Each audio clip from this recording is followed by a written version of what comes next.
The third point is that protests play perfectly into our feminized and increasingly feminized American culture and society. What do I mean by that? The hatred of patriarchy, men, so you choose safety over security, cohesion over controversy, and reassurance over risk. And I shouldn't even have to say this that female is bad. I'm saying the feminization of America is bad because of these certain traits that have, when they get to an institutional level, can cause all kinds of bad things to happen. We don't run a country on empathy and compassion. We run on logic, laws, and a certain moral code that must be adhered to.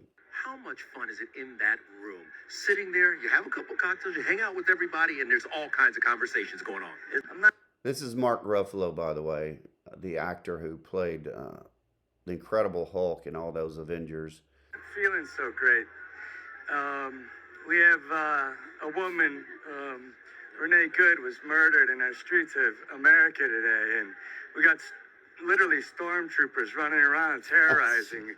And as much as I love all this, I don't know if I can pretend like this crazy stuff isn't happening. We have a president who says the laws of the world don't apply to him, and we could rely on his morality, but he has no morality.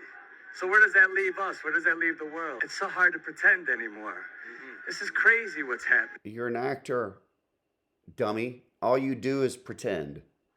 God, does he not have, like one of my favorite comedians, Nick DiPaolo, says, does he not have the most punchable face? Virtue signaling, and all of what you're saying is based on lies, on whatever media this dummy actor goes and listens to. He was trying to ask a nice question. Hey, isn't this a good time? Ruffalo gives his stupid speech. And this is an article I mentioned in a prior episode by Helen Andrews. Some key points on what I mean by feminization of America. In other words, let me give law as an example, like Helen Andrews talked about. Do you really want those lawyers to be all concerned about empathy and other people's feelings, or you want to be concerned about the letter of the law?